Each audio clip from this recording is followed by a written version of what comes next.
लोकसभा चुनाव 2024 को लेकर सभी पार्टियां एक्शन में हैं। प्रधानमंत्री नरेंद्र मोदी जहां ताबड़तोड़ सभाएं कर रहे हैं, तो वहीं राहुल गांधी यात्रा में बिजी हैं।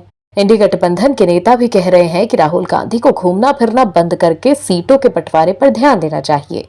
लेकिन सवाल है कि जब तक युवराज की लॉन्चिंग नहीं होगी, तब तक सीट बंटवारे पर बात कर कांग्रेस कर भी क्या लेगी। लेकिन कांग्रेस भी जोर लगा रही है कि कहीं राहुल की सियासी लॉन्चिंग हो जाए, लेकिन अब चुनाव की तारीखों का ऐलान कभी भी हो सकता है। ऐसे में सभी दल अपने कैंडिडेट्स का ऐलान कर रहे हैं। बीजेपी के बाद अब कांग्रेस ने भी पहली लिस्ट जारी कर दी है, लेकिन कांग्रेस की पहली लिस्ट देखकर भी आप समझ ही जाएंगे कि कांग्रेस के चुनाव से पहले ही हथियार डाल दिए हैं। बीजेपी और कांग्रेस की पहली लिस्ट से आप अंदाजा लगा सकते हैं कि कौन किस पर भारी है, या यूं कह लीजिए कि कौन कितना पानी में है। तो चलिए कांग्रेस की पहली लिस्ट से कैसे कांग्रेस बैकफुट पर आ गई है वो बताते हैं आपको इस रिपोर्ट में। दरअसल लोकसभा चुनाव 2024 को लेकर भारतीय जनता पार्टी के बाद अब कांग्रेस पार्टी ने भी अपने प्रत्याशियों की पहली सूची जारी कर दी। कांग्रेस की पहली सूची में 39 नाम सामने आए हैं। इनमें छत्तीसगढ़ से 6, कर्नाटक से 7, केरल से 16, लक्षद्वीप से 1, मेघालय से 2, नागालैंड से 1, सिक्किम से 1, तेलंगाना से 4 और त्रिपुरा से 1 उम्मीदवार उतारा गया है।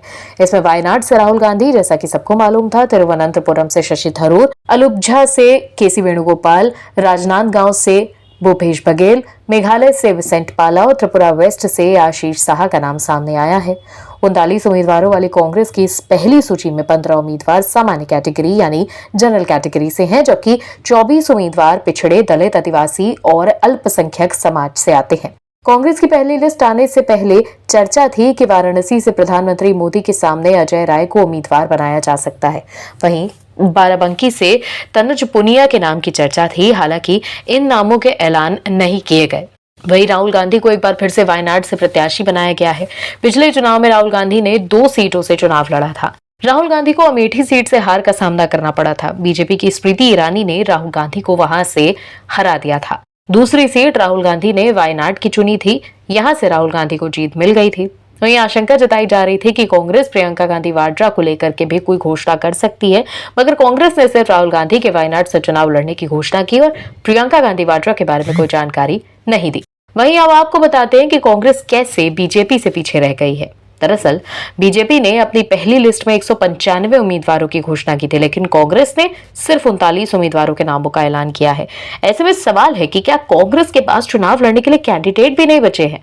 ये सवाल इसीलिए उठ रहा है क्योंकि कांग्रेस के नेता भागकर बीजेपी में शामिल हो रहे हैं। कांग्रेस ने जहां 39 उम्मीदवारों का ऐलान किया है, तो वहीं बीजेपी अब दूसरी लिस्ट भी जारी करने जा रही है और अब बीजेपी ने लोकसभा चुनाव के उम्मीदवारों की दूसरी सूची के लिए 150 नामों को शामिल किया है। ऐसे में आप समझ सकते हैं कि बीजेपी फ्रंट फुट पर खेल रही है, तो वहीं कांग्रेस को कैंडिडेट ही नहीं मिल रहा है। बीते कई दिनों से चर्चा थी कि कांग्रेस भी उम्मीदवारों की पहली लिस्ट जारी करने जा रही है, लेकिन इतने शोर शराबे के बावजूद कांग्रेस ने सिर्फ 39 उम्मीदवारों के नाम का ऐलान किया। कहा जा रहा है कि प्रियंका गांधी वाड्रा को रायबरेली से कांग्रेस उतार सकती है, लेकिन पहली सूची में प्रियंका का नाम शामिल नहीं है, या यूं कहे कि गायब है। ब्यूरो रिपोर्ट और वीडियोस देखने के लिए चैनल को सब्सक्राइब करें और बेल आइकन को दबाएं।